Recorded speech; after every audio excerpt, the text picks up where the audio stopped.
It's okay. Off your mic. It's okay. Off your mic. Chai! Now wow, people wey suppose talk truth to power don't off mic. And if we talk, now 500,000 they go sama us, call them hate speech. But fear not, Maiyegun don't come. Him go torchlight every corner, nooks and cranny of all these bad people where they spoil our country.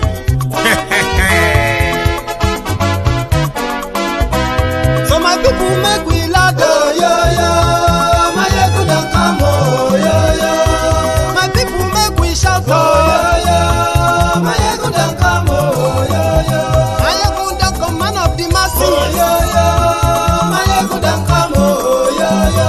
Maiyegun diary Politico, yo, yo. Maiyegun don't come, oh, yo, yo. This one not the off in mind, oh, yo, yo. Maiyegun don't come, oh, yo, yo. And in the touchlight every corner, oh, yo, yo.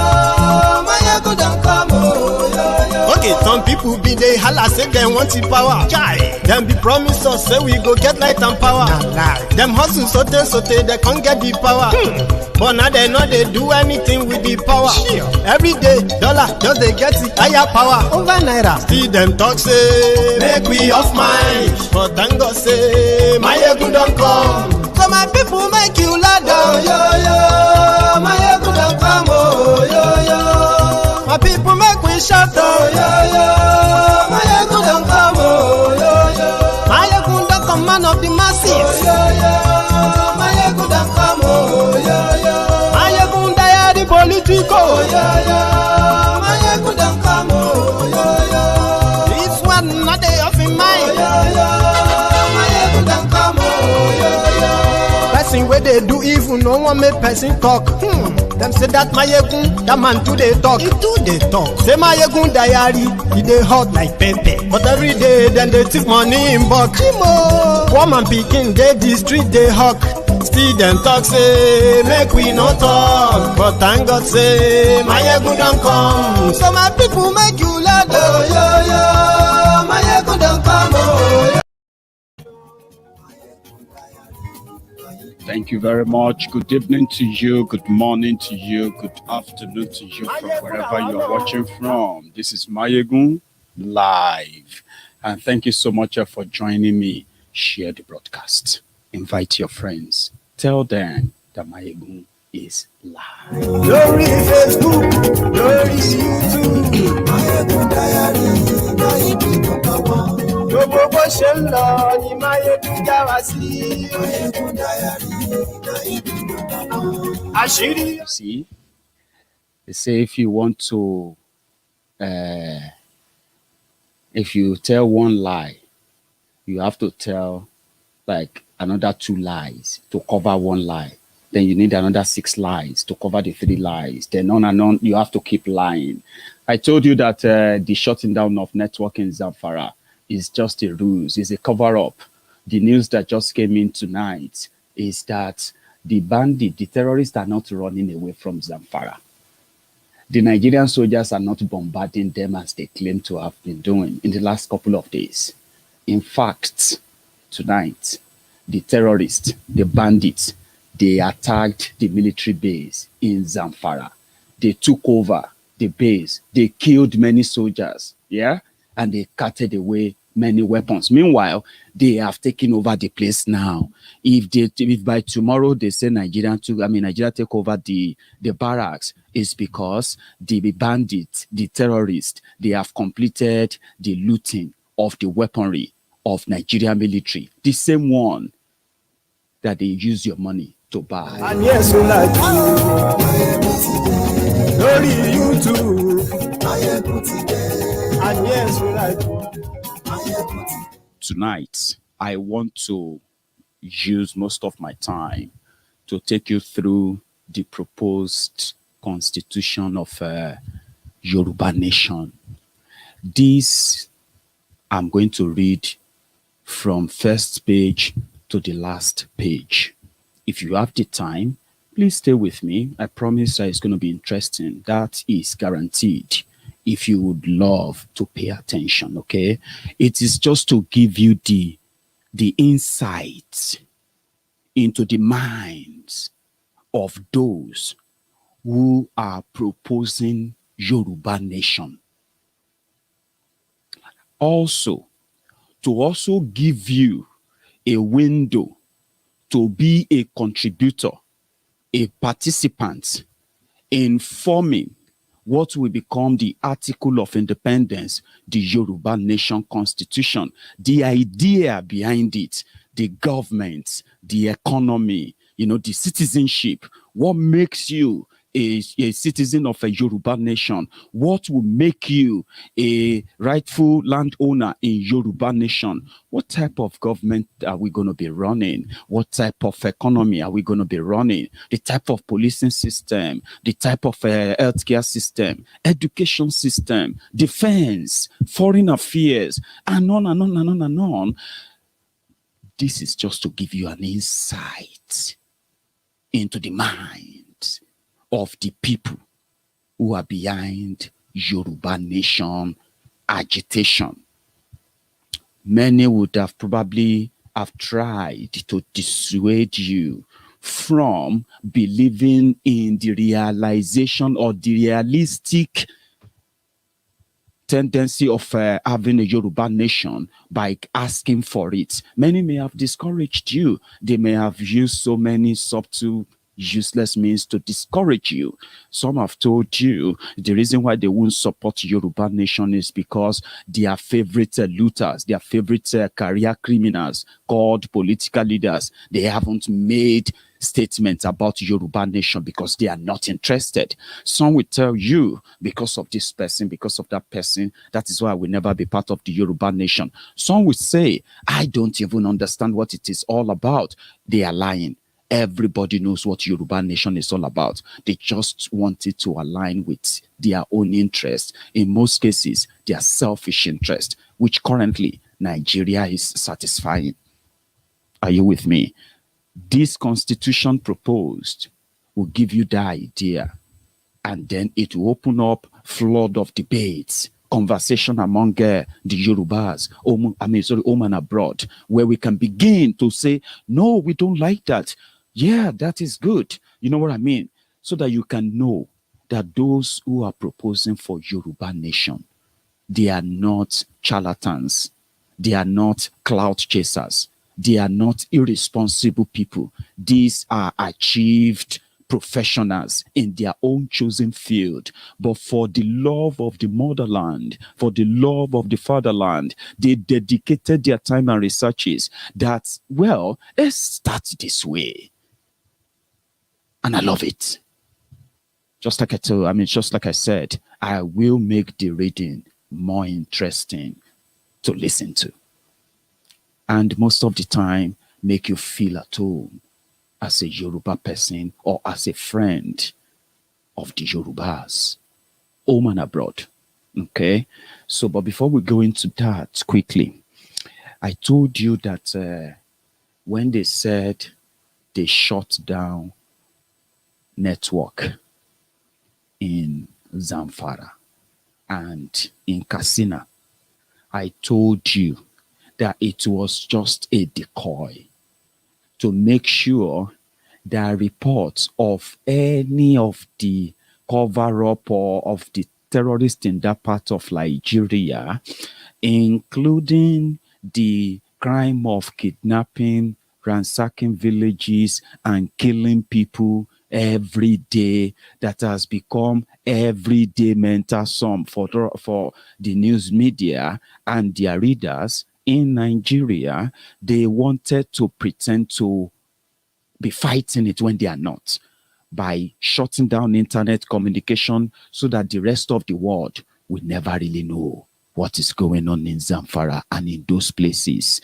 A pure cover-up. But you can only lie to yourselves. You can't lie for people who see through the veil of fraud that they called government in Nigeria. We see through the veil of fraud, of lies. And it doesn't really take time for everything to come, like splashing up. The news that came in tonight is that the terrorists have taken over the military barracks in Zamfara. The same people who came and told us that the military have been shelling the terrorists. They call them bandits. Now, this is the news. I'll read that out quickly. It said bandits capture Nigeria military base in Zamfara, killed 12 soldiers, seized weapons. And this is the story. It said armed bandits have overrun a Nigerian military base in Zamfara.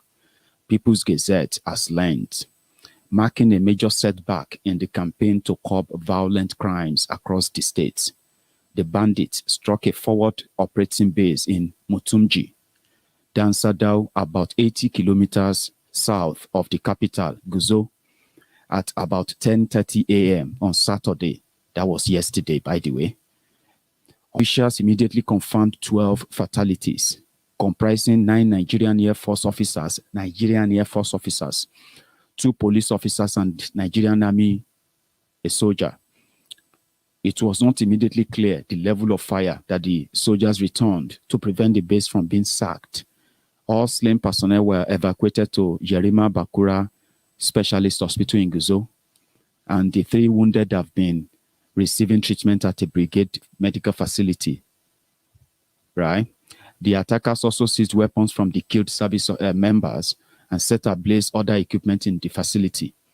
The number of security forces manning the base was not immediately clear. The base has served as a crucial point operation for logistics, and listen to that too.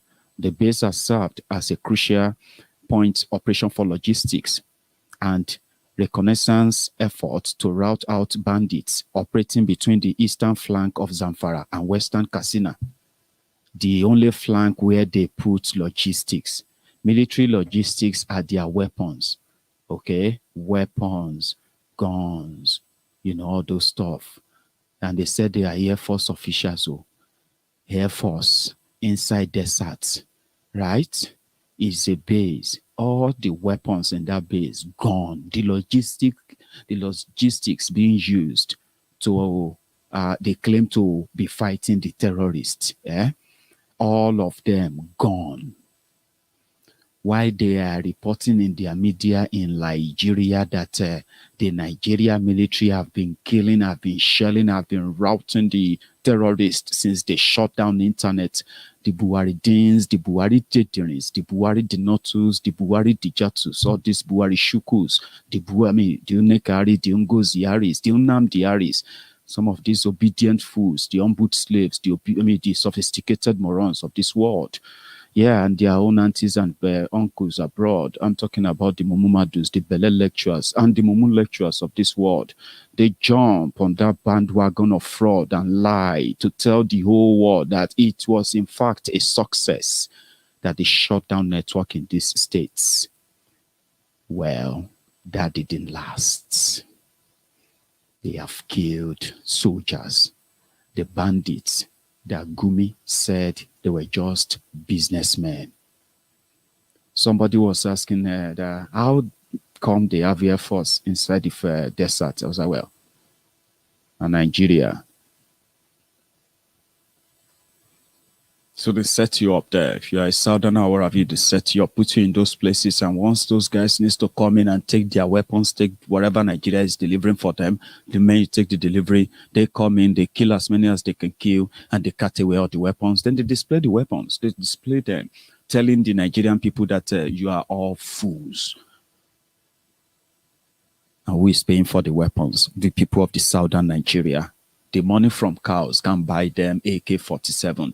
Trust me, a cow is about 200,000 naira. AK-47 is about 500,000 naira in black market in Nigeria. So to now buy a bullet where you pay 1,000 naira for bullets. So guess what? Their cows can't pay for the guns. So you pay for the guns, your VAT pay for the guns, your oil money pay for the gun, the other taxes they take from the southern Nigeria pay for the gun, all the deductions they make from your bank savings and the rest of that pay for the gun. And on like that, pay for the gun. That's why we said it is southern Nigeria that is actually funding the terrorism in Nigeria indirectly without knowing. Why the rest of the children we have in southern Nigeria wallow in a destroyed education system. And that's why, as a Yoruba people, when you heard that Lagos State is going to withhold and hold their own VAT, some said, but what is the essence? If they hold it, they're going to give it to Tifnumbu. Trust me, the same people who are doing this are just making the job of dealing with Tifnumbu and gang later easier, right? So that there will be no much things for this one Nigeria to fight for. By the time what is going on right now is concluded, I would say, by that time, if they manage to get and cut their hand off our money, our resources and everything, little by little, before they even leave the power, or before we even get that enough number to outwit them and take Yoruba out of this contraption. Maybe by then they will probably not have much fight to put up. What do I mean by that? The reason why they are fighting for one Nigeria today is because of the money that is coming from southern Nigeria, the people they are raping there, the people they are looting from in the name of one Nigeria. So if those money are no longer there, if VAT is gone, if the money from the oil is gone, another money that they are taking as taxes as the ghost federal government, like one of my friends said last night, the ghost federal government that you have, right? If they no longer have access to free money from the South, like they used to do, by the time the South says we are leaving, it will surprise you that they will put up just a little fight. Because what are they going to fight for? If at that time, your oil is no longer in their control, your VAT is no longer in their control, they don't have access to it anymore. Every other thing that makes them feel like they own Nigeria, they don't have access to them anymore. What do you think they will fight for if you say you want to break away? The only fight they have right now is to stop all those happening. VAT cannot go away. The oil money cannot go away. Using Nigeria name to borrow money cannot go away. And this wastage and funding terrorism cannot go away. That is why they will fight for it. But you as a Yoruba man and a Yoruba woman, must you then support them, even if you don't understand what one Nigeria means? I just told you. The only reason why you have one Nigeria is because the southern Nigeria have the resources to keep Nigeria one. And when they said that a lot of them will go hungry if Lagos State should implement their own VAT law, that's a sign. It is a sign that if their money is not there, there is likely not going to be one Nigeria. If the money they are getting from the oil, where they want to give 30% to people who have nothing to do with oil, why the communities that produces the oil, that actually owns the oil, are going to get 3%. Once that 3% or 30%, or once there's no percentage at all for them, at all, then you realize that if you say you want to go, they will just tell you bye-bye. Do you understand? And that journey to that one, where we won't have to pay for this fraud, for this wastage, for this crime, genocide, and the rest of all these killings going on, perpetrated by these criminals. If you look very well, they don't have the resources to fight, to do all this. It is your money, my money.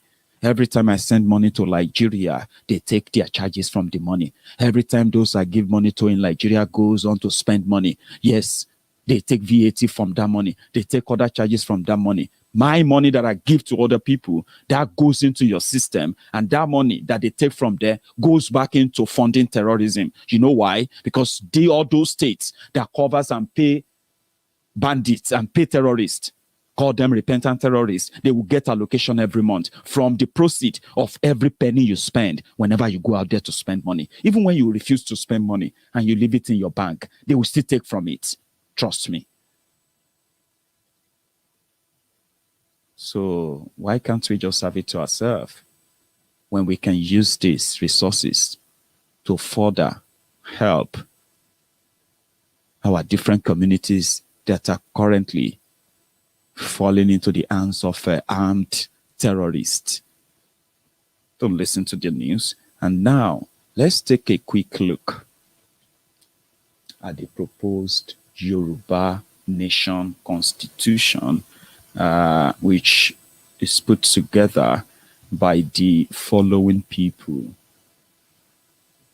So we have Alagba Gani Alagbala, Daniel Oyetayo, Kenomo. We have Michael Awosonya. We have Olafuyi Oyeneye. We have David Olushola Bakin. We have Aderemilekun Omojola, Esquire. So we have John Oguniyi Brown, engineer. We have Chief Tunde Omololu. We have Omololu Deborah Balogun. We have Olusegun Oshosonya. We have Adewale Ifabukumi. We also have Princess Moyo Sagai Kolawole Ilesanmi. So these are the team that put together what you and I will be reviewing tonight. For the sake of my viewers, let's consider this broadcast educational tonight. So give me a sec. Proposed Constitution of Yoruba Nation. I told you, you should please pay attention to the keywords in this reading. You can read them on your screen. Good enough. But for the sake of those who would like to just listen, I'm going to start. And like I said, listen in parts. This is what is going to be an idea behind Yoruba Nation, the future, the country we want to feature in. Thank you. So, we, Yoruba, in pursuit of our God-given destiny, we ensure security,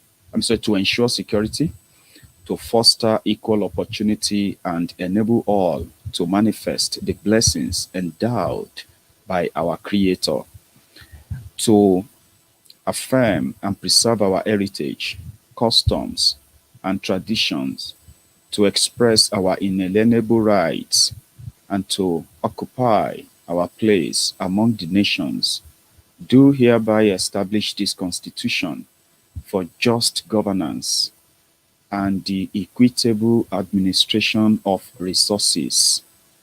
Article 1. The People's Rights. Section 1 of this Article 1 is right to life, safety, and security. Every citizen and resident of Yoruba Nation has the right to life, safety, security of person, and the fruits of their existence, and shall not be deprived of such without due process of law. Section 2, Citizenship. Every natural person having one parent with Yoruba ancestry is a citizen of Yoruba Nation. That is citizenship by birth, which is common, which is if you have anyone, either of your parents, if both parents are Yorubas, you are automatically a citizen of Yoruba land, as I understand this. And then if one of your parents is also a Yoruba, whether your mother or your father, you are a Yoruba. Same thing with if you have your lineage that is of that Yoruba, your grandfather and all of that, and on like that, that can be interpreted better for who makes to become a citizenship. Other means of becoming citizenship will also be pretty much clarified as we progress. Section 3, right to establish and sustain government. The citizens of Yoruba Nation have the right to establish the government of Yoruba Nation and of their several states in accordance with the provision of this Constitution, and have the right to sustain such by appointing their legislators and executives. Section 4, right to vote. The citizens of Yoruba Nation who are 18 years of age or older with with the two natural parents of Yoruba ancestry may appoint members of the government of Yoruba nation and the several states via voting, and may contest to hold public offices of profit or trust in Yoruba nation and the several states.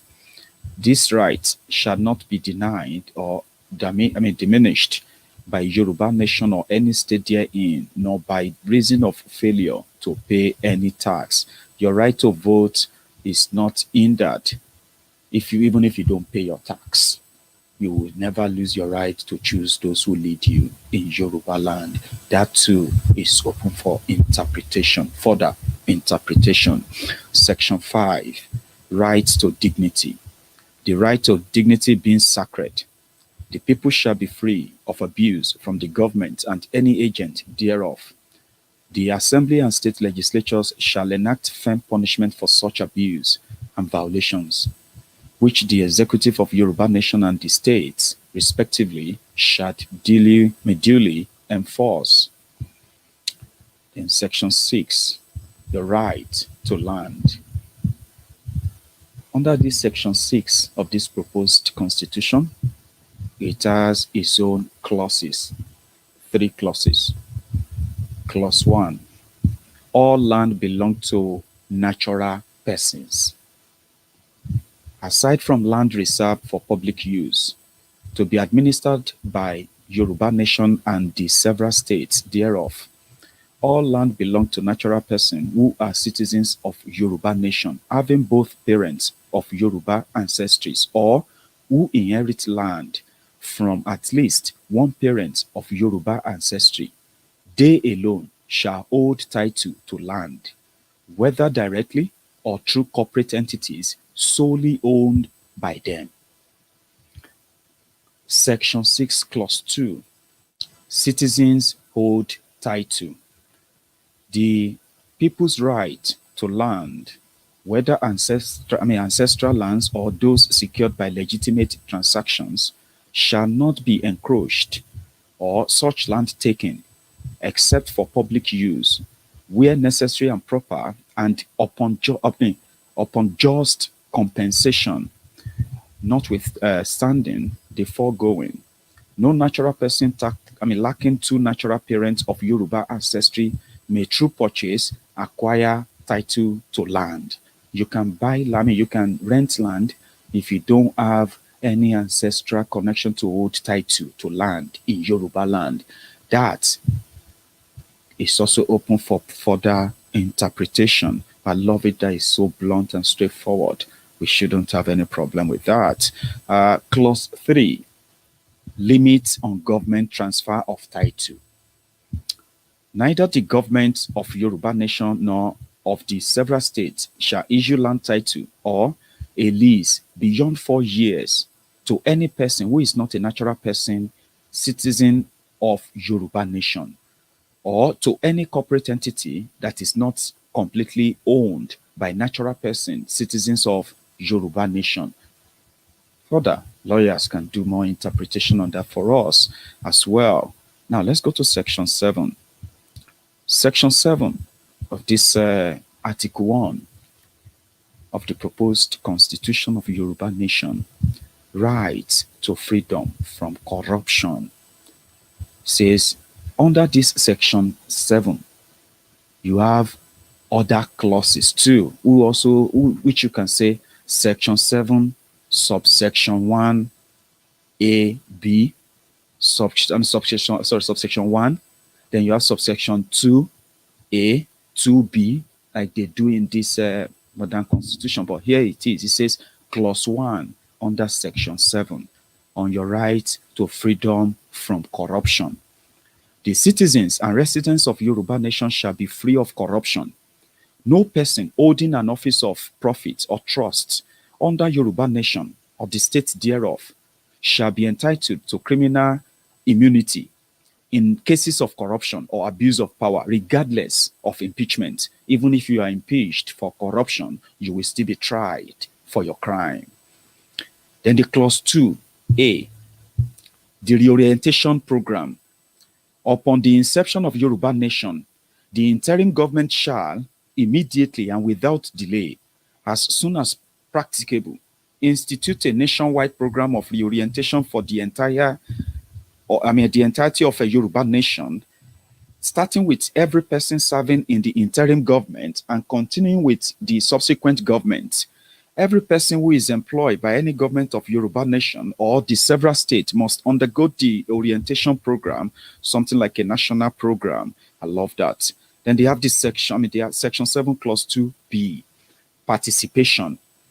Through the reorientation program, every single citizen and resident, old and young, shall take a basic course on the fundamentals of nation building, including but not limited to civics, ethics, patriotism, and ultimately the ethos of Omoluabi.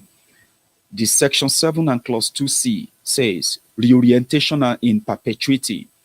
Subsequent governments shall sustain and maintain the reorientation program in perpetuity. So that is pretty much like it can't change. What will be our orientation? That people are thieves and they are generous. They are not in anything to do with the Yoruba nation, Yoruba people. So you must reject them.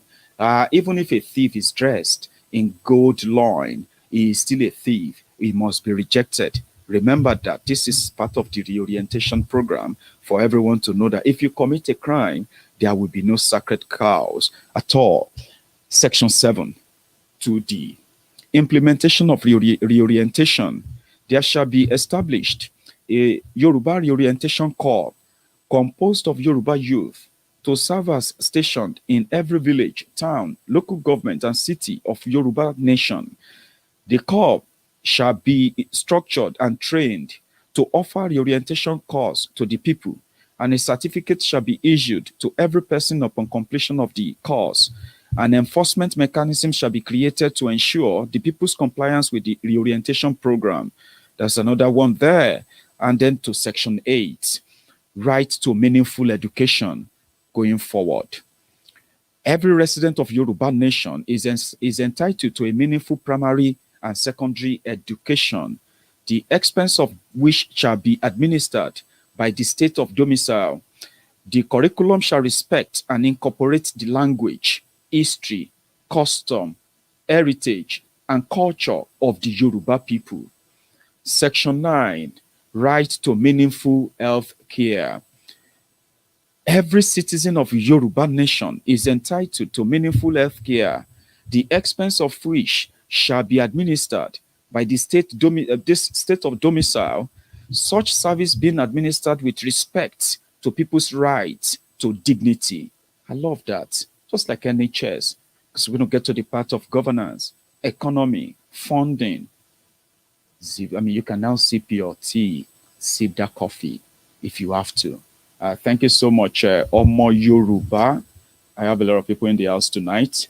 Tonight is pretty much educational, and it means you just have to follow keenly, attentively, and you can pretty much even write the link to this proposed constitution is online. I'll share that with you just before we go. Okay.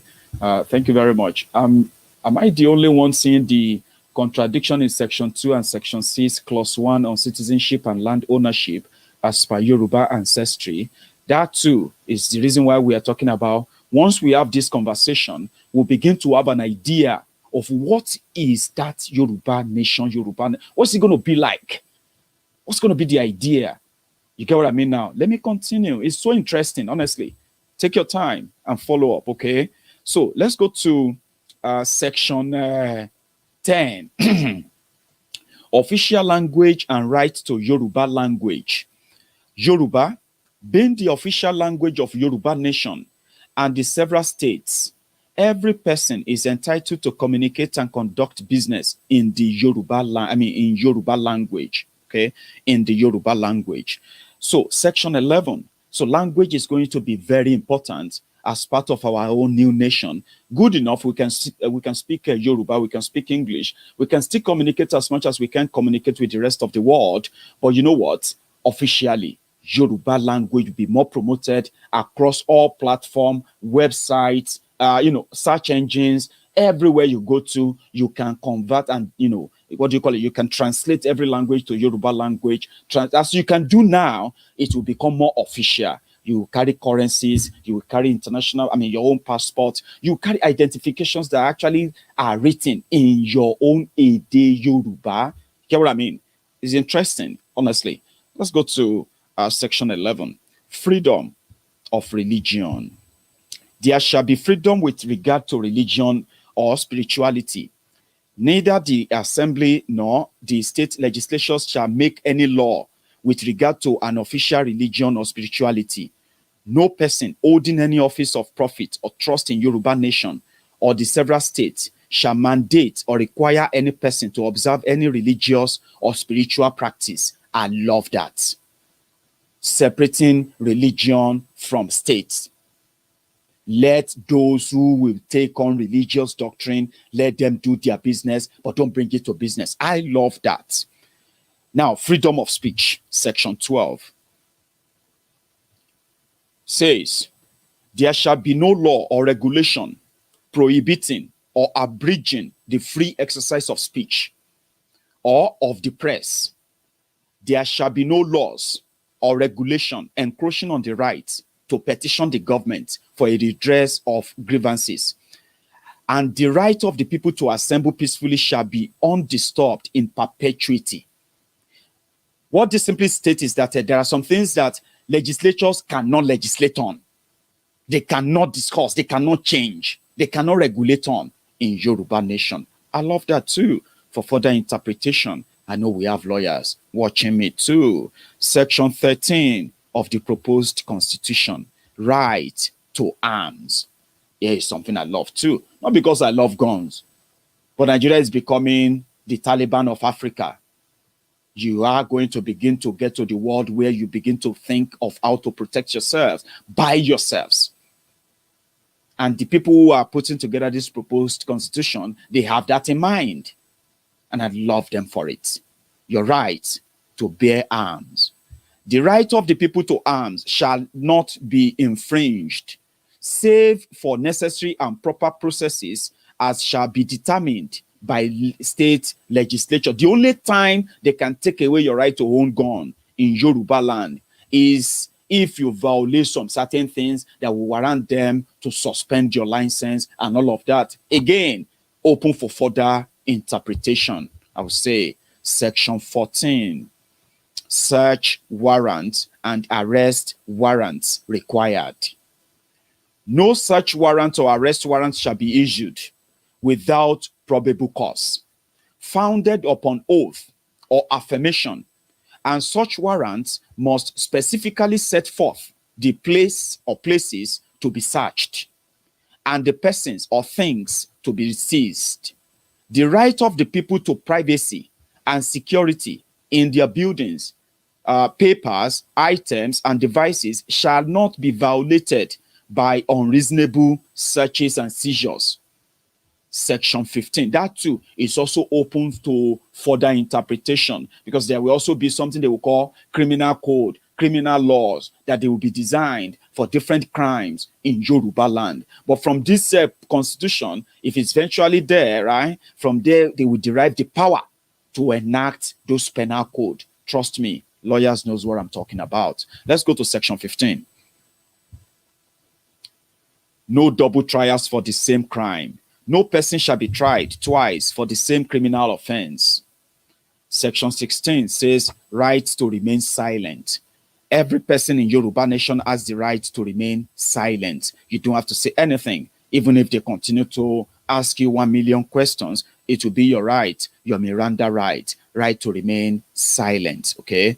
Now, your right, section 17, right to due process of law. No person shall be deprived of life, liberty, or property without due process of law. That means there will be any reason why your liberty can be taken away from you.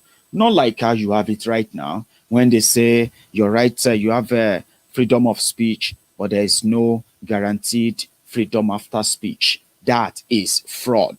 This is us. Something you can have an input, something you can say, no, I don't agree with that. No, that should be changed. Where other people with their own brighter and their, what have you mind. This will be like a template, a framework that I love the people who put this together. God bless you all. Let's go to section 18, rights in criminal matters. Section 18, it says, clause 1, right to court appearance. Every person who is accused of a crime has the right upon arrest and in court at the court's next sitting following the arrest to be informed of the nature. Let me take that again.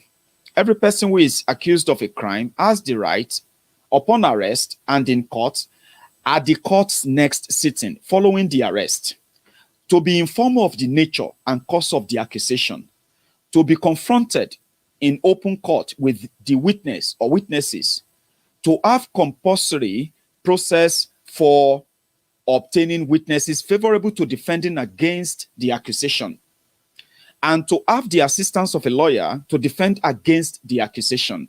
Your right to defend yourself. That's what that simply means. Okay? And they must tell you what you did before they arrest you. And while they arrest you, they must make sure you appear in court as soon as possible, which means they must have their witnesses, and you must be given right to have all your witnesses called to defend you against any kind of allegation. That's fair, isn't it?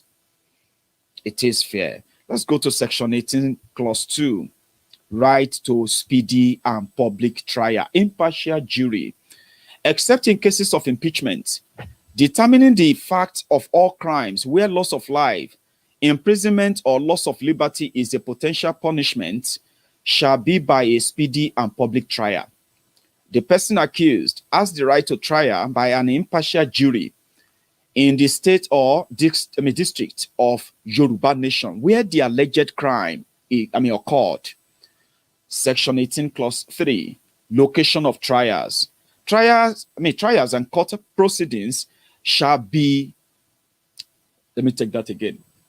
Trials and court proceedings shall be held in the state where the accused crimes are committed. The accused crime are committed, but when not committed within any state, the trial shall be at such place as the assembly may by law have set forth. So section 19, your right to trial in civil matters. Aside from matters adjudicated in customary and king's court, there shall be a right of trial by an impartial jury to determine the facts in non-criminal suits where the amount of damages claimed exceeds the minimum amount determined by the assembly for matters in Yoruba nation courts, or for matters of state courts. The minimum amount determined by the forum states, no fact tried by a jury shall be re-examined except as allowed by the assembly or state legislatures respectively. Section 20. Sorry, this is sounding so much like law. I love it. When you watch this over again, that's when you're going to enjoy it, because it's really detailed and you read it as well. Okay, let's go to section 20. Judges' authority to set aside jury's verdicts. This is where you begin to get to know the roles of individuals now in what will be the future of Yoruba nation. What kind of judicial system are we going to have?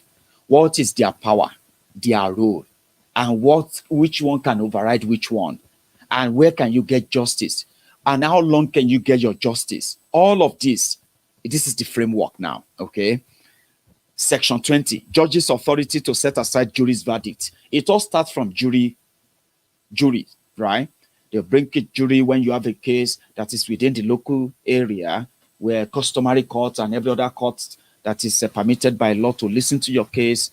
And then wherever verdict they give there, if you are not pretty much okay, then you take this step, section 20. In any case, whether criminal or non-criminal, the presiding judge may set aside the jury's verdicts in by issuing a judgment notwithstanding the verdict, where the exceptional circumstances, such as a miscarriage of justice on the jury. But in all cases where the presiding judge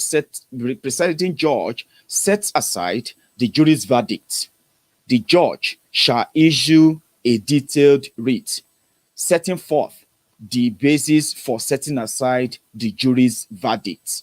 If the jury, if they give you any judgment, you're not okay, you can go to the judge where they can set aside the jury's verdict based on anything it's going to have to defend.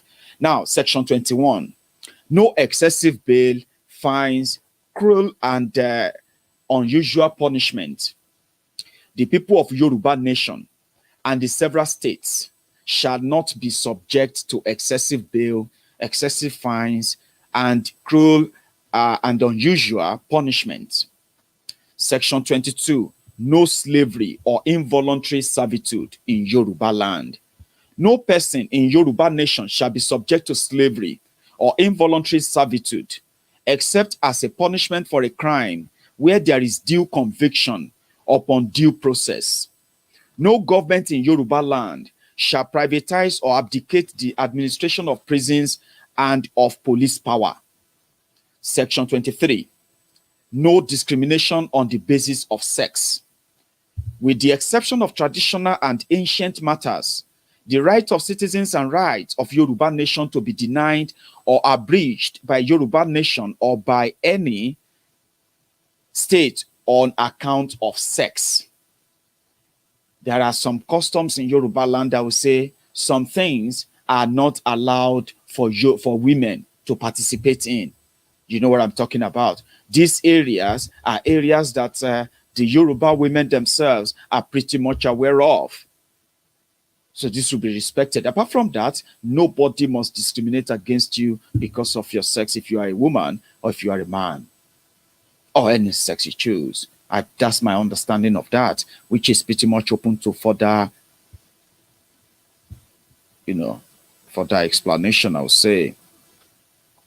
Section 24, unenumerated rights. This constitution shall not be interpreted such that rights not expressed herein shall be deemed as an absence or denial of certain rights not listed herein. The people retain all other rights not herein enumerated.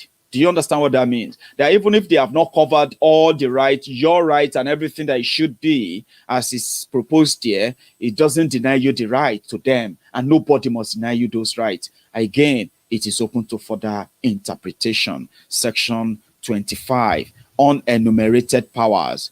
That simply means the powers not delegated to Yoruba nations by this constitution, nor prescribed to the state, are reserved to the state respectively or to the people, even though they are not listed here as proposed. Let's go to Article 2 quickly. The legislature, those who will be using this same law to make other laws to run the nation. Article 2, Section 1, the chambers. All legislative powers herein granted shall be vested in the Assembly of Yoruba Nation, which shall consist of a first chamber of lawmakers and a second chamber of lawmakers. The Section 2, the first chamber. And that Section 2 has 2 clauses too, if not more. I think it's about 4 or 5 clauses. But the first clause says qualification for membership in the first chamber. How do you choose who are qualified to represent you in the legislatures in the Yoruba land? No person shall be a member of the first chamber unless having attained the age of 25 years, be a citizen of Yoruba nation, and both parents be of Yoruba ancestral lineage, and when elected, be an inhabitant of that state in which such person shall be chosen. That too is opened to further interpretation as well. Electing, you can see it is pretty much like lined up there. Now, Section 2, Clause 2, terms in office. The first chamber shall be composed of lawmakers whose terms shall be 4 years, shall serve no more than 3 terms, and be chosen every 4 years by the people of the several states. That too is open for further interpretation. How many numbers of assembly? How many numbers of constituencies? All of this. That's why I said this is a framework that those who knows how to fill in the blanks can do that for us until we get to that point where we can have a strong one that we can teach our people about, explain more, get our own legal minds to further interpret for us and educate the minds. Yoruba nation is going to be great. I love this. Let's go to clause 2. Their terms in office, it says every 4 years. We can say it's just every 5 years. We can say it's every 2 years. It doesn't matter. Yeah, that is going to be determined when we finally put together a real constitution. Okay. Now, clause 3. Number of lawmakers per state. I think they have managed to explain that here. Oh, I think I was jumping the gun. Yes, number of lawmakers per state. The members of the first chamber shall, based on credible available data, not exceed 1 for every 500,000 persons per state. But each state shall have at least 1 member in the first chamber, and continue as after an enumeration shall be made within 5 years after the first meeting of the Assembly of Yoruba Nation, and therefrom within every subsequent term of 10 years, in such manner as they shall be law direct. That seems to be too much. Let me take it again. It says the members of the first chamber, okay? Because what we have seen now is the first chamber. We haven't read about the second chamber yet.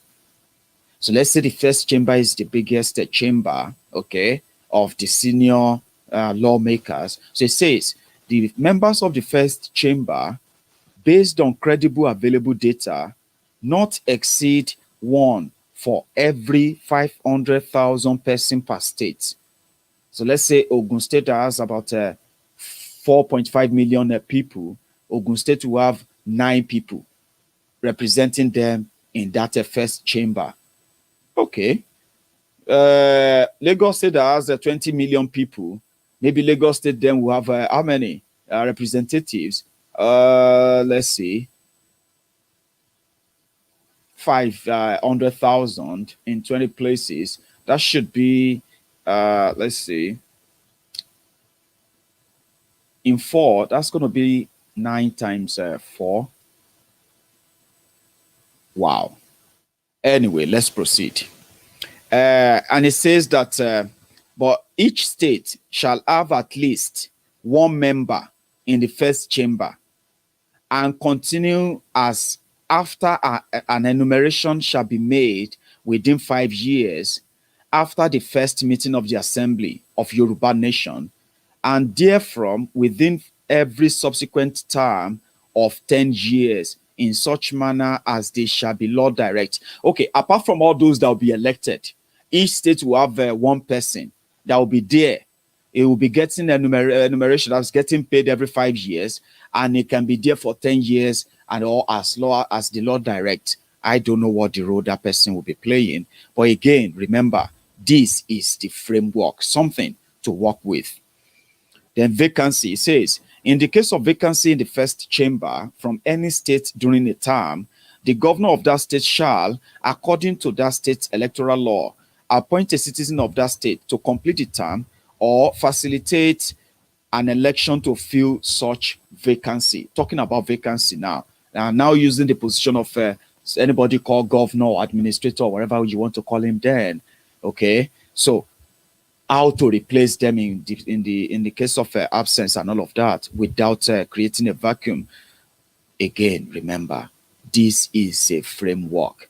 This is not the constitution of Yoruba Nation. It is the proposed one for us to begin to have that conversation of what this type of Yoruba Nation, what type of country is it going to be? What kind of mindset is it that those who are proposing this have? How is that going to be beneficial to the people? Indeed, how is it going to be about the people? This is what this is all about, okay? Using state, using governor, using chamber, using all these all these pointers, they are just like frameworks that can be replaced by the real and preferred system that we want to use. It doesn't mean that it's going to be federal system. It doesn't mean that it's going to be parliamentary now. But for now, this is the framework, or let me say the mindset of those of us who pretty much want a Yoruba nation that works for everybody. Now, clause 5 is talking about the speaker and the other officers of the first chamber now. Says the first chamber shall elect their speaker and other officers, which is all right. Rotational election, which is the clause 6 now, says immediately after they shall be assembled in consequence of the first election, they shall be divided as equally as may be into 2 parts, right? The seat of the first chamber of the first part shall be vacated at the expiration of the second year. So, and of the second part of the expiration of the 4th year. So, yeah, so that one half may be chosen every second year. And if vacancy happen by resignation or otherwise, the governor of such state may make temporary appointment or facilitate elections according to that state's law until the next election at the end of the term. Now, here is something I figured out there. It simply says in Yoruba nation, right? If we go, for example, for federal system of government, the independence and true federalism that will give independence to every state to run their own affair, with their electoral law, the way they choose their own representatives and the rest of that, the kind of system they want to run and the rest, just like you have it in the US, right? Simply means they can do that. That is possible in a nation of the Yoruba people, as liberal as you would expect us to be, I would say. Now, talking about kicking somebody out of power here. Just a moment, please.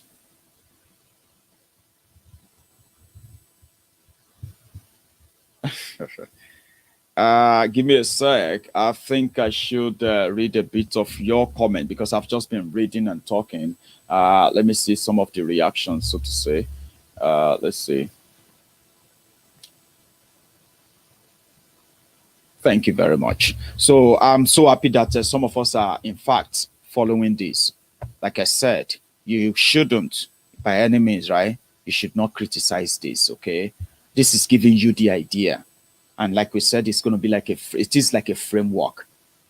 Something you can say, okay, if that's going to be, why not this? Why not that? Or I expected it to be this or that. Then we open the door for further conversation on it. And that, at the end of the day, it simply means you and I will eventually have something that we can relate with, something that actually represents what we are, who we are, in a way, one way or the other. And at the end of the day, right, it can really go all along and say, well, we are Yorubas.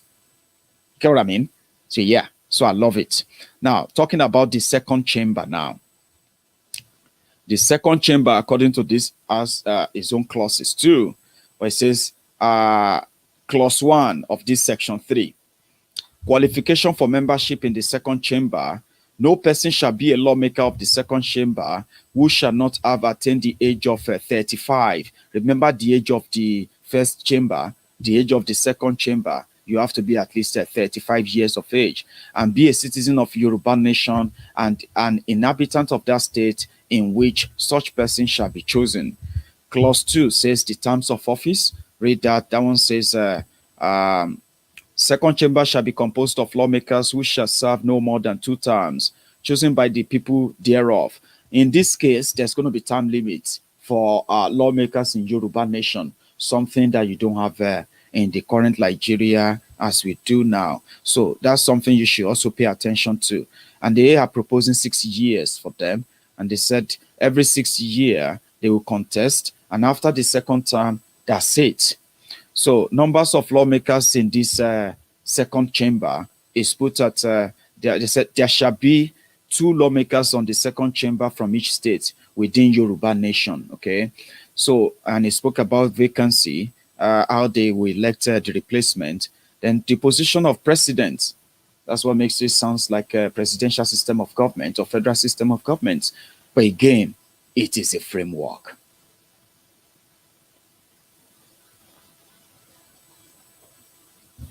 Thank you very much. Let's see. Yeah, somebody's talking about contradiction in the article. They may sound like contradictory, right? But they are not completely contradictory. Okay, so we will probably take a time to check on those comparison, your observation. Okay, well, let's go to it says here, president of the second chamber. They have president talking about senate, something like that.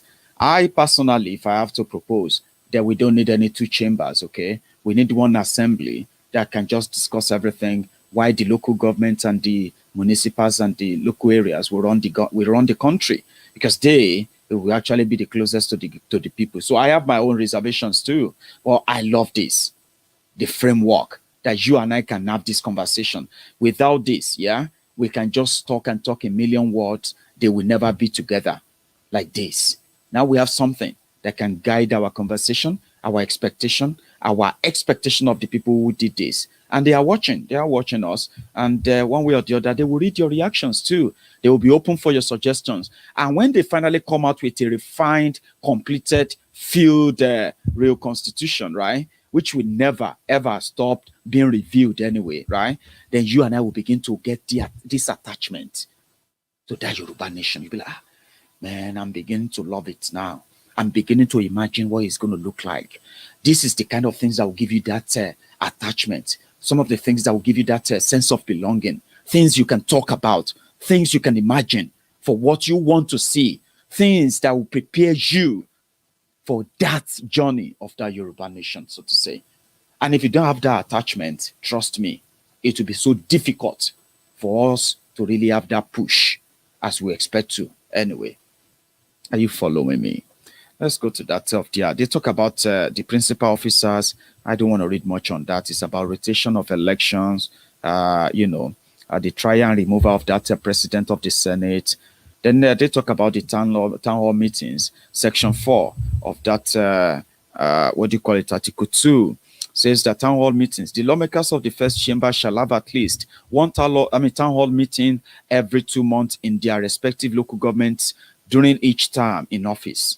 The lawmakers of the second chamber shall conduct at least one town hall meeting in their respective local governments during each term in office.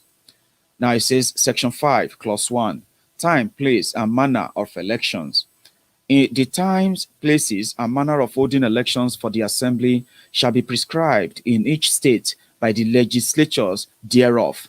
But the assembly may at any time by law make or alter such regulations except as to the place of the election. Okay, so that is where the right of every state to conduct their own election, raise their own taxes, protect their own communities, but at the same time contribute to what will be the National Guard that will protect the entire country. That's how it is. I mean, that freedom, independence is something that is lacking today that will probably have in Yoruba nation. So let's go to clause 2 of that section 5.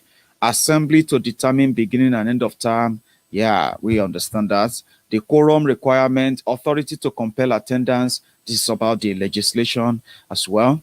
Chamber to set rules for proceedings, punishment, expulsion, all that about the assembly and the lawmakers, so to say. So also consent required for adjournment. That's also about assembly. I don't want to bore you with that. Compensation of assembly, their money, what they get paid, and time they get to attend the meetings. No holding simultaneous office created during term, and all that stuff. They are just the extras that guards and checks and balances on those that will be in charge of administering Yoruba nation. So it says that no double compensation for pension, compensation limited to salary and healthcare. Here is another one, right? A crucial one too. They believe that if you in Yoruba land, if you join to be in any public office, it's a service, it's a call to service, okay? But we will take care of you, all right? We are not going to let you take over our lives just like that by dumping yours on ours, okay? Your job is to make the life of the people better. In the process that you're serving the people, you will be handsomely rewarded as you should. According to this constitution, they are proposing, they said, listen, there shall be no double compensation or pension, okay? Here it is. It says, any person who has held, this is section 7, clause 3 now. Any person who has held more than one office, whether elected or appointed, is entitled to only the salary of the current position. Such a person, where no longer in office, is entitled to only one pension of such person's choosing. Now, it says compensation limited to salary and health care. So it says, the compensation for elected or appointed office shall be limited to salary and health care. You will get a certain salary as a lawmaker, as a governor, or any other position you are holding. Then the state will also pay for your health care. Anything else, you want to take your family on vacation, you want to go on retreat here and there, you are organizing this bogus, that for yourself, you will pay for them. Every training that you require to do your job, you will pay for them. I love that. It is also open for further interpretation as well. So I love small government. I don't like first assembly, second assembly, filled up with hundreds of people. I don't love that. I don't like that. One assembly, put all of them there from all over Yoruba land, let them trash it out, discuss budget, discuss debate laws, debate rules, debate everything there, in there, sort them there, trash them there. May we not be say one parliament to another parliament and then, showing superiority. No, I don't like that. But again, it is a framework. We can still work with this while we put in our own ideas, our own options, different things that many people can do better. Put all these ideas together and make it better, okay? So we have to be so grateful to everyone who put this together in the first place. It's really, really, really grateful to them. All right? Thank you. Let me read some of the reactions a bit.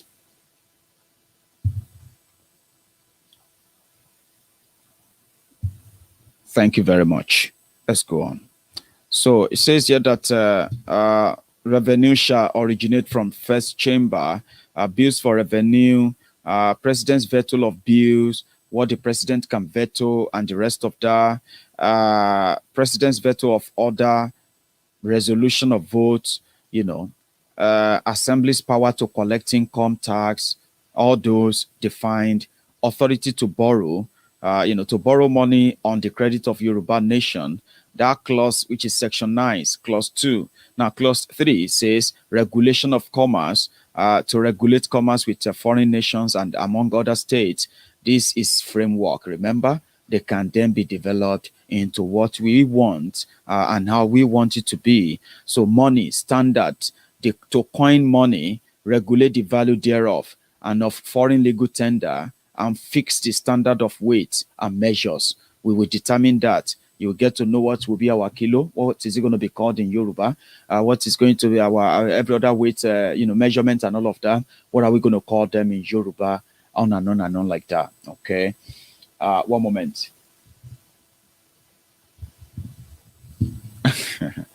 A moment. Good. Thank you. So let's go on to the punishment for counterfeiting. You can't fake Yoruba money. You can't fake document. You will be punished with jail time, just like anywhere else in the whole world. The post office and the post roads. Post office is where you go into the office to post your content. Post road are those posts you see outside there, your street, where you can dump your letter and somebody's going to come and pick them later and take them to where they should be. Just like we have them in the UK. And I hope and I know they have them in so many other European and other world, countries. So we want to have that in Yoruba land. So the laws that will guide that, the regulations and everything on that is also being framed into this proposed constitution. Clause 7 talks about patents and the copyright to protect your own, your content, your intelligent productions and what have you, your creation, where you get, it says, to establish patent law to secure for limited times and authors and inventors the exclusive right to their respective writings, discoveries, and inventions. Your right to own your creation being protected by the law for real, just like you have it all over the world now, where at least, you will be protected. So that too is there to be developed. They have clause 8, cultural artifacts, to promulgate laws to protect and retrieve cultural artifacts all the Yoruba stolen cultural artifacts, how to get them back, and all those things to promote them, protect them, cultural sites to promote tourism, things that really, really tell the story of the Yoruba people. Many of them that they have tried so much to bury, but couldn't really bury. In Yoruba nation, they are things of pride, things that will tell who we are, and we will be proud of who we are, not just back home, but all over the world. Think about that. So they have what they call the courts inferior to the Supreme Court. So they are talking about the the superiority or seniority of courts in this case, right? So it says section 9, it says offenses, how what constitute offenses as what do you call it, as a resident of Yoruba nation, to define and punish crime, corruption, piracies, and felonies committed on the ICs and offenses against the international law, among others. So there's section 9 and clause 11 to declare war. How Yoruba nation will be declaring war if we have to fight war. All these two will have to be developed to declare war, order reprisal, and make rules concerning captures on land and water. You see, the proposal of a Yoruba nation, they are already proposing the future whereby if anybody tries to invade the Yoruba nation in the name of Fulani this, Fulani that, how do you declare war? And who are those that will go to that war? How do you use your weapons to defend Yoruba nation? They are already envisaging that. They are not building an Eldorado country. They are not building a country that they will say, all your problems have disappeared the moment you leave Nigeria. They are asking us to build the same country that we would love to live in. The one that we would love to live for our children, where they will feel safe, prosper. Where we will never die, even when we are dead. Not when somebody will take over your ancestral land and then chase your children away. So they are prepared for that. So they talk about how to raise and support armies, to raise and support the armies. I'm talking about declaration of war earlier. So they have a clause there as well, which is about to provide the navy. How would Yoruba nation build our navy? These two, and what would be the rules and the jobs of the navy to protect the Yoruba nation? We are surrounded by sea. We are surrounded by we have access to the Atlantic Ocean so easily that yes, we can build one of the biggest and the best navy you ever come across in the entire Africa or black continent ever. Okay, I'm just saying this with a sense of pride, no joke, because it's what we are capable of if we have been allowed to continue our lives the way we signed up when we agreed to be part of Nigeria. We're meant to be independent, to do all we can, all we dream of, to the point that we had a television station before France, a former colonial master. That's how ambitious we were. Trust me, in a Yoruba nation, with this kind of mindset, we can build the biggest navy ever in the entire Africa, if not the world. Don't blame me. The government and regulation of military forces, to make rules for the government and regulation of the land, naval, and then, so let me take that again. Says that to make rules for the government and regulation of the land, naval and air forces, in which only citizens with two natural parents of Yoruba ancestry shall serve. That's deep. They are trying to say that somehow they are going to be strict in exposing those kind of the type of people they will be allowed to have access to the military intelligence of Yoruba nation, not to prevent. That's deep, but it's also open for further interpretation. Okay, because you know why I'm saying this. My son Akinola Olatokunbo Badero, his mom is Scottish. His dad is Maiyegun general. So does that mean if my son Akinola chose to serve in Yoruba military, Yoruba army, or Yoruba air force, Yoruba navy, he will not be qualified because he only has just one father? You know why I'm saying that? There are many of you watching me right now that you would love to see your children in a new country called Yoruba nation, in a new country to be built, the dream one, a new country. You will love your children to serve in different capacities, right? That's why I said many of these are opened for further interpretation. But we thank them for at least proposing something that we can talk about. Okay. But yes, I will have my own concern, just like many of you will have yours too. Do you get what I mean? So it says here, yeah, in which only, yeah, okay. Then section 9, clause 15 says location of capital, where the capital of Yoruba nation will be located, that will be decided. Then it says clause 16, exclusive authority over certain property. So who have the right over certain properties and the rest of that. Now here is what they mean by that. They said to exercise exclusive legislation in all cases whatsoever over such capital, and to exercise like authority over all places purchased by the consent of the legislature of the state in which the same shall be, for the erection of forts, magazines, arsenals, dockyards, and other needful buildings in Yoruba land. That's pretty much about owning properties and on like that. Okay. So section 9, clause 17 here says all necessary and proper laws.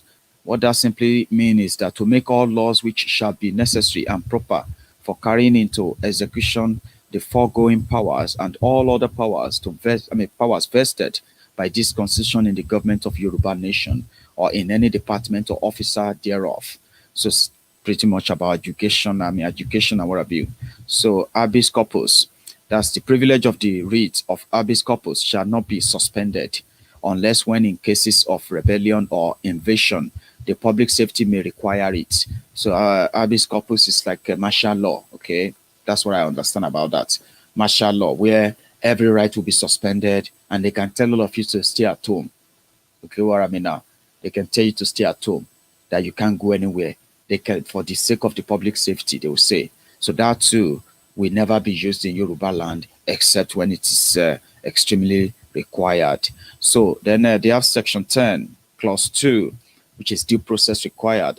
In everything they do, no person or persons may be declared guilty of a crime or crimes without due process. I like that. Back to your rights now. No retroactive laws, no interstate tax, no preference of state ports, withdrawals from treasury. No money shall be withdrawn from the treasury, but in consequence upon appropriations made by law, and in irregular statements and accounts of the receipt of expenditures of all public money shall be published from time to time, letting the public know what they are spending and for what. No titles of nobility granted. No title of nobility shall be granted by Yoruba nation. You will not grant anybody as a noble, as this, Mr. Integrity, Mr. This, and then, make people look beyond what they really are. None of that will be happening in Yoruba nation. Open for further interpretation. No foreign titles from foreign states or monarch. No person holding any office of profit or trust in Yoruba nation or the individual state shall accept any present, emolument, office or title of any kind whatsoever from any foreign monarch or state. You cannot be going about to be buying international recognition and titles because you want to grow your own support for political advantage and the rest of that. You will lose the one you have if you try it in Yoruba land. I like that too. I do. Then here is another one. It says prohibitions on states. No state shall enter into any treaty, alliance, or confederation, issue reprisal, coin money, emit bills of credit beyond the state borders, make any legal tender payment of debt, pass any retroactive laws or laws impairing the obligation of lawful contract, or grant any title of monarchy or nobility. No state will do that. Okay. We'll see who is going to have the right to grant the title of monarchy, because according to what they have in this constitution, there shall be no new king created or established in Yoruba land, because they know that politicians in Nigeria today, they are using these political obas. They are creating different fake obas in Yoruba land, giving them different fake titles, the fake crowns and the staff of office. Meanwhile, they are just planted to be used for their political escapade in Nigeria. So in Yoruba land, they said there shall be no new Oba, especially Obas that have no real cultural history. In Yoruba land, there shall be no new Oba again. So therefore, no state shall grant any title of monarchy to anybody again in Yoruba land. We'll keep all those we have, we'll nurture and protect them in a way that preserve them rather in a way that we will no longer make mockery of that traditional stool institution. And I love that. Okay, says no interstate tax sharing revenue. So no state shall exact any tax or duties on import or export, except what may be absolutely necessary for executing its inspection laws. But each state with a port shall be entitled to a 60% share of the revenue at its port, with the 40% balance remitted to Yoruba nation. This is pretty much like us now trying to build the entire country with Yoruba resources. So if you are going to be a part of a state that already has that's going to have a seaport, the revenue from that seaport will be shared, where the seaport will be developed with the resources of Yoruba land, and the revenue from that will be shared with the Yoruba nation, while 60% of the revenue stay with the state that has the seaports. That's so fair, isn't it? It's open for further interpretation for the Yoruba land. Limits of states. No state shall, without the consent of the assembly, lay any duty of tonnage, keep troops or warships, or enter into any agreement or compact with another state or with a foreign power without, as they say, without the consent of the assembly. They are not making it a total what have you. So what will happen when you have Yoruba nation, Yoruba country? Would Yoruba want to go and match with Fulani? Another state in Yoruba land will say they want to go and match, they want to break away from Yoruba land and match with Fulani. Fine. They said that is where the issue of referendum is also going to be in the table. It has to be with the consent of the assembly. Take it further and say we don't want to be part of the Yoruba nation anymore, and therefore we want to go. The assembly will consent to it, and then you can prepare for the referendum and leave, which is pretty much, under probability. No wars from states. No state shall engage in war. You shall not assemble your own troop. You shall not fight another state. You shall not wage any war among yourselves in Yoruba land when you have the Yoruba nation. I love that. So let's go to Article 3. And we have spent a bit of a time tonight. So let's take a little break. If you have been enjoying this broadcast, yes, we are not so many, but I'm so happy that those who wanted to really follow this are staying back. Thank you. Take a minute to give me that thumb up on the YouTube channel, and I will take a drink break myself, and I will be back in a minute.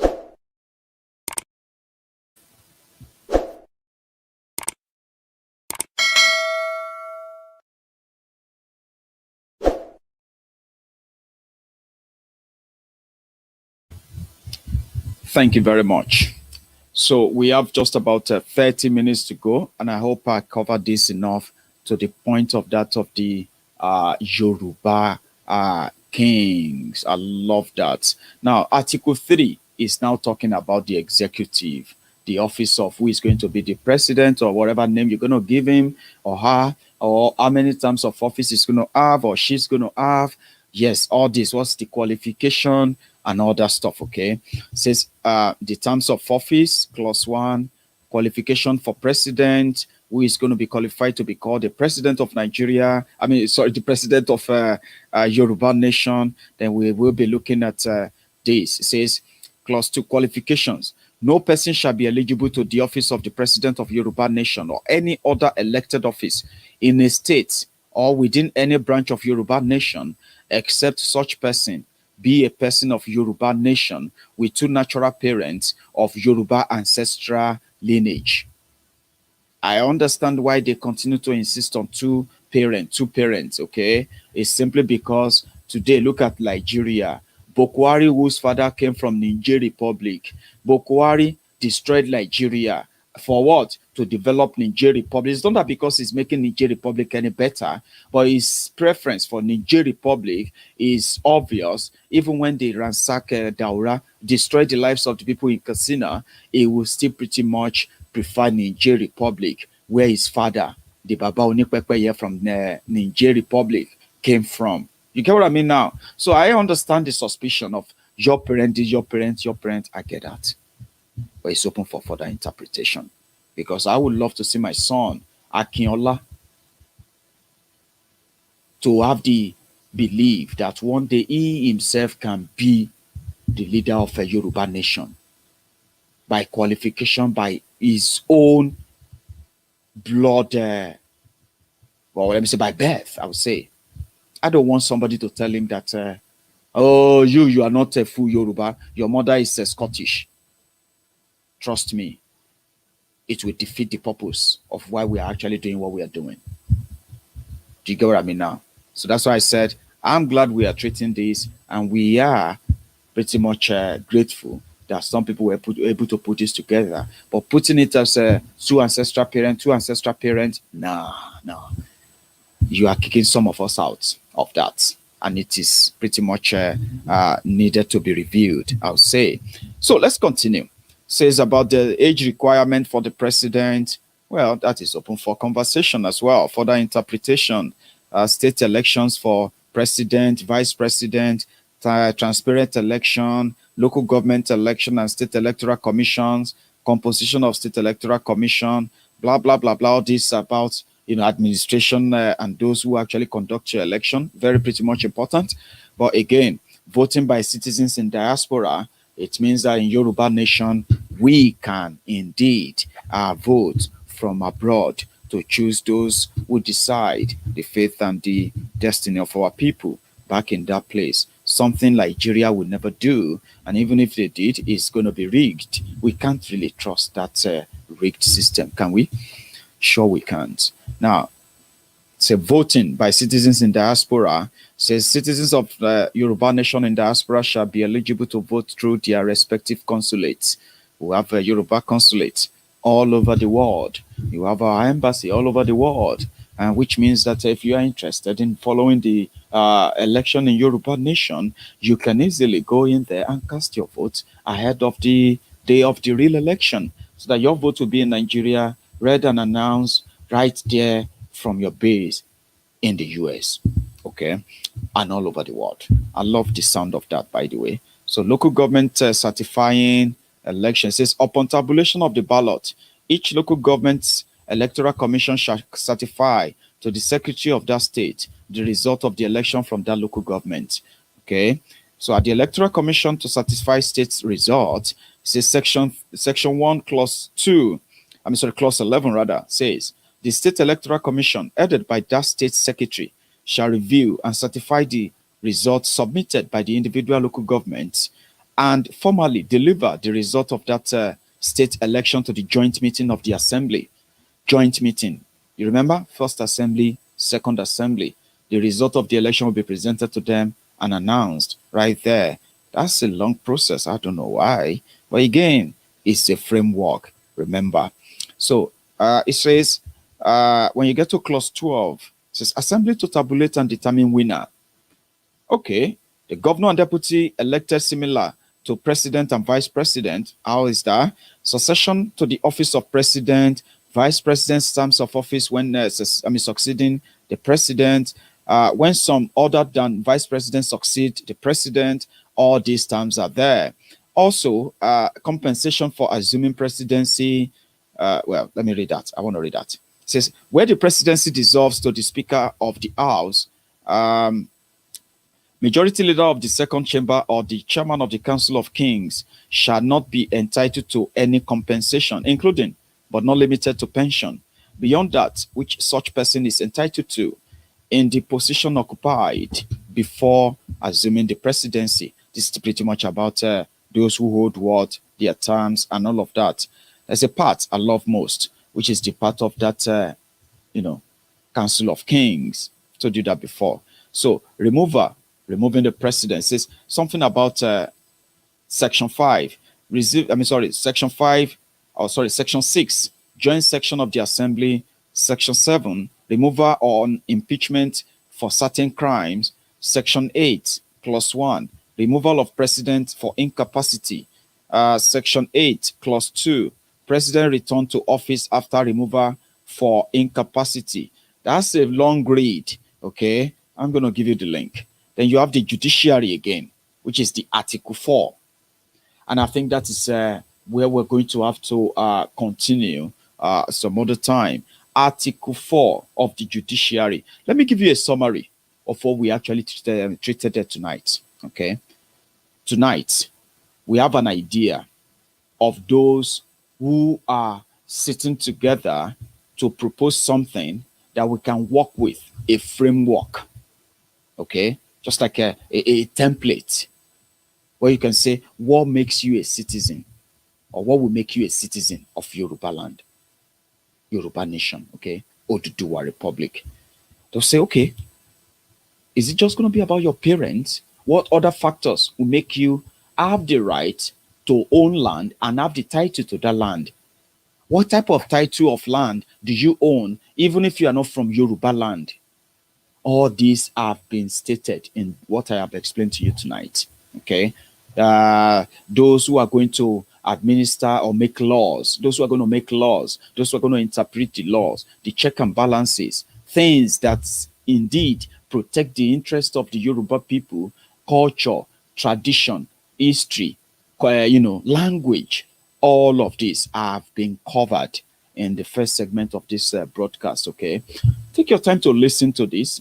I'm going to share the link in the comment section. You can also take your time to read it too, okay? And remember, this is a proposed. Proposed means some people in their genius and creative mind finding time with the researches they have done and so many other things still pretty much at their disposal, they were able to put together something that all of us can at least relate with, disagree with, not completely agree with, agree with that, something to talk about.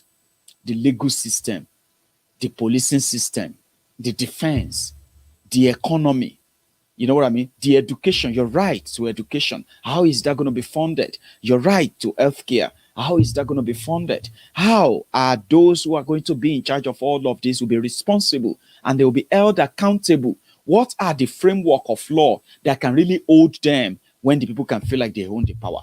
All of this are covered there. Let me tell you something. UK has no written constitution, okay? But they have laws.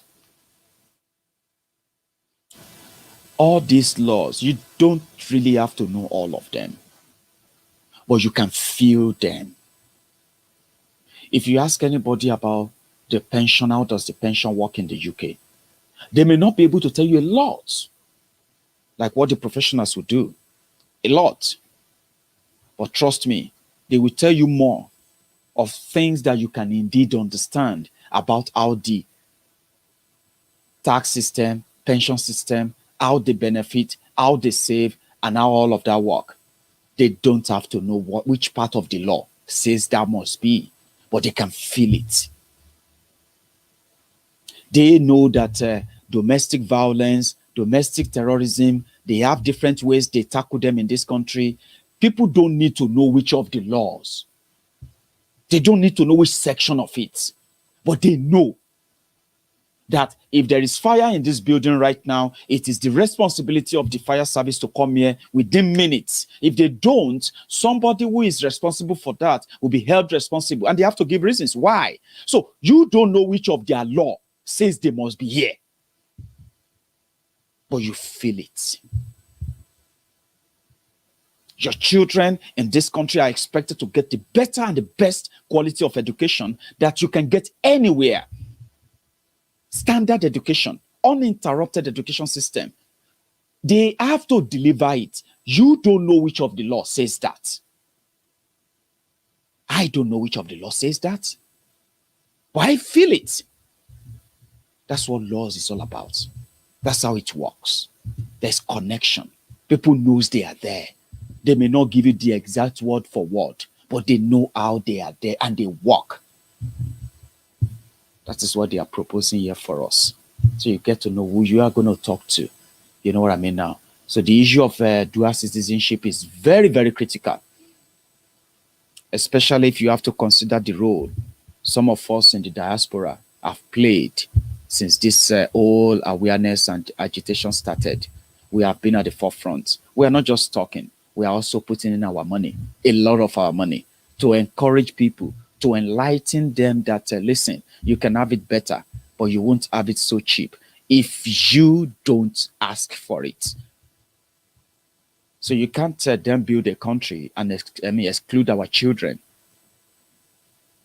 My mother, my father, of late, they are both from Nigeria, fine. But you can't build a Yoruba nation that will exclude our children when we are all encouraging people to what? To talk to their own children, to make sure that their children are learning Yoruba every day, because there's going to be a country they are going to call home very soon. And they have to see that they belong. You get what I mean now? So we don't want to start our country where they will be calling them returnees.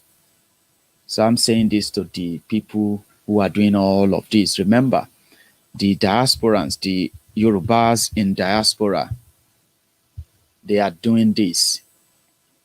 You get what I mean now? So we would love them to do that, okay? And it's a big thing.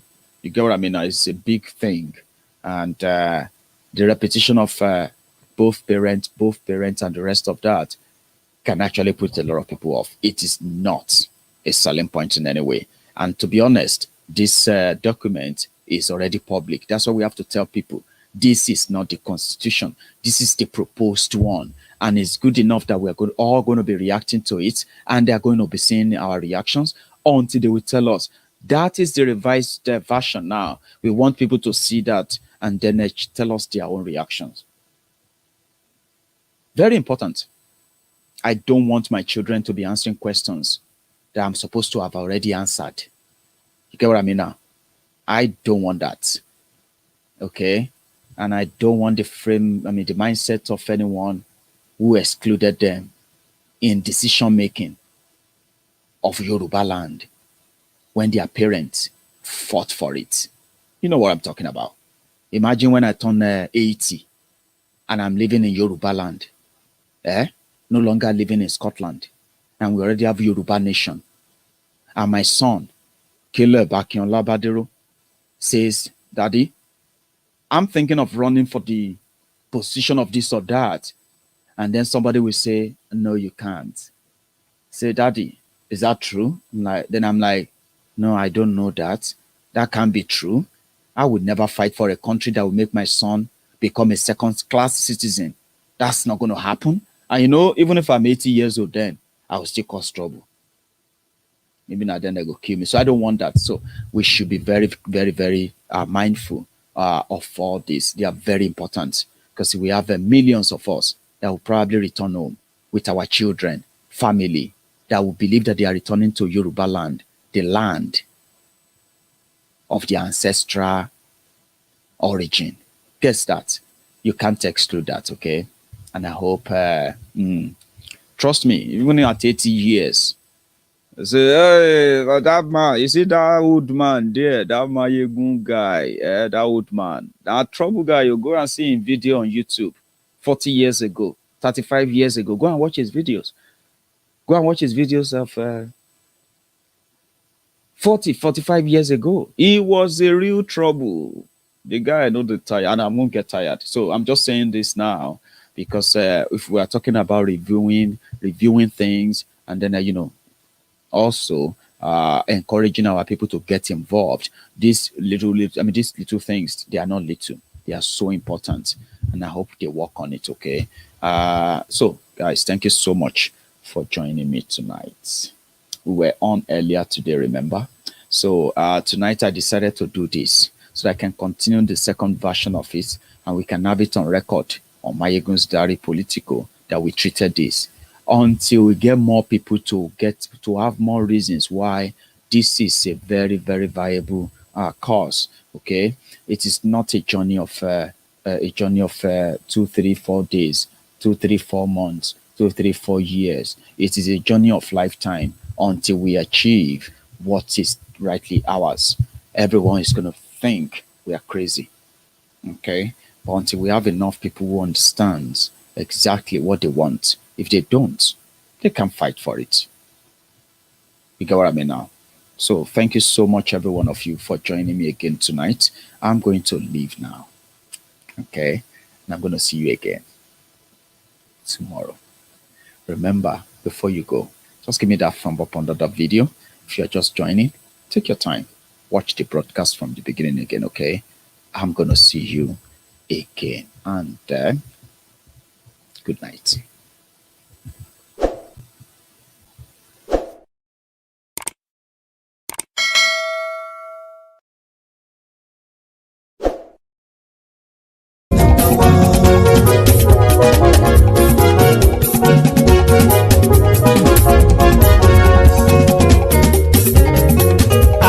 Súnrakì. Maiyegun ti dé. Maiyegun ti dé. Ọ̀jẹ̀lú ẹ̀ Súnrakì. Maiyegun ti dé. Àní ẹ̀ Súnrakì. Maiyegun ti dé. Lórí Facebook. Maiyegun ti dé. Àní ẹ̀ Súnrakì. Maiyegun ti dé. Lórí YouTube. Maiyegun ti dé. Àní ẹ̀ Súnrakì. Maiyegun ti dé. Bọ́ bàbá gbé wúrẹ́. Àní ẹ̀ Súnrakì. Maiyegun ti dé. Ijó ìgbádìyẹ. Àní ẹ̀ Súnrakì. Maiyegun ti dé. Pẹ̀sìdó bá rúfin o. Àní ẹ̀ Súnrakì. Maiyegun ti dé. Kí gómìnà kówó jẹ. Àní ẹ̀ Súnrakì. Maiyegun ti dé. Ọlọ́pàá tí ń darí bá. Àní ẹ̀ Súnrakì. Maiyegun ti dé. Aṣòfin tí ń rúfin o. Àní ẹ̀ Súnrakì. Maiyegun ti dé. Òpùrọ́ olóṣèlú. Àní ẹ̀ Súnrakì. Maiyegun ti dé. Ọ̀jẹ̀lú ẹ̀ Súnrakì. Maiyegun ti dé. Àní ẹ̀ Súnrakì. Maiyegun ti dé.